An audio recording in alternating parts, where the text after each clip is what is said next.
जय श्री हरमिलाप साहिब जी।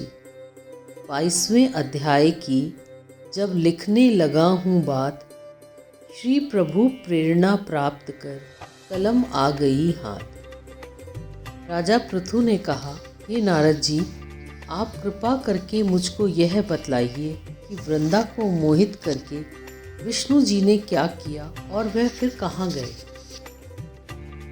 जब सब देवता स्तुति करके मौन हो गए तो भगवान शंकर ने प्रसन्न होकर देवताओं से कहा, हे ब्रह्मा आदि देवताओं, जलंधर तो मेरा ही अंश था, मैंने उसे तुम्हारे लिए नहीं मारा, यह तो मेरी सांसारिक लीला थी। फिर भी आप लोग सत्य कहिए कि इससे आप सुखी हुए या नहीं। तब ब्रह्मादिक देवताओं के नेत्र हर्ष से खुल गए।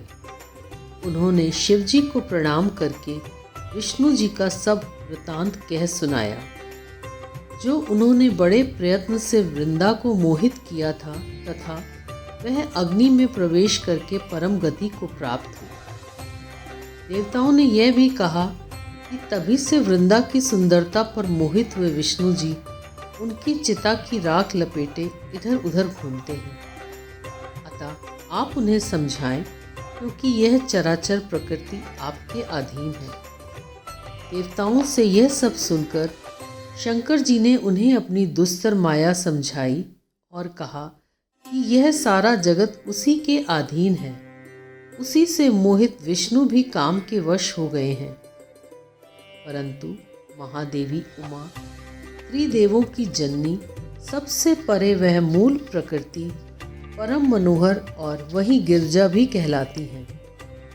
विष्णु जी का मोह दूर करने के लिए आप सब उनकी शरण में जाइए। यदि वह प्रसन्न हो जाएंगी तो आपका सब काम हो जाएगा। शंकर जी की आज्ञा से सब देवता मूल प्रकृति को प्रसन्न करने चले। उनके पास पहुंचकर उनकी बड़ी स्तुति की। तब आकाशवाणी हुई, हे देवताओं, मैं 3 प्रकार से तीनों गुणों से पृथक होकर स्थित होती हूँ।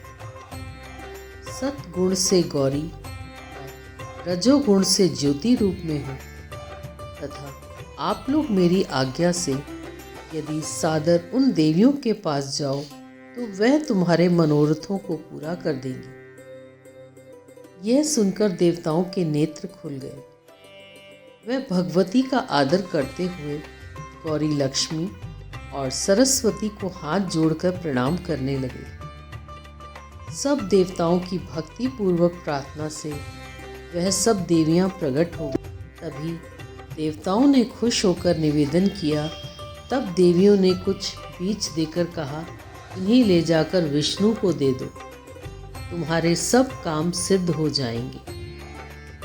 ब्रह्मादिक देवता उन बीजों को लेकर विष्णु जी के पास गए। उन्होंने बीजों को वृंदा की चिता भूमि में डाल दिया, जिससे धात्री, मालती एवं तुलसी प्रकट हुई। विष्णु जी ने ज्यों ही उन स्त्री रूप वाली वनस्पतियों को देखा तो वह उठ बैठे। कामासक्त चित्त से मोहित हो उनसे याचना करने लगे।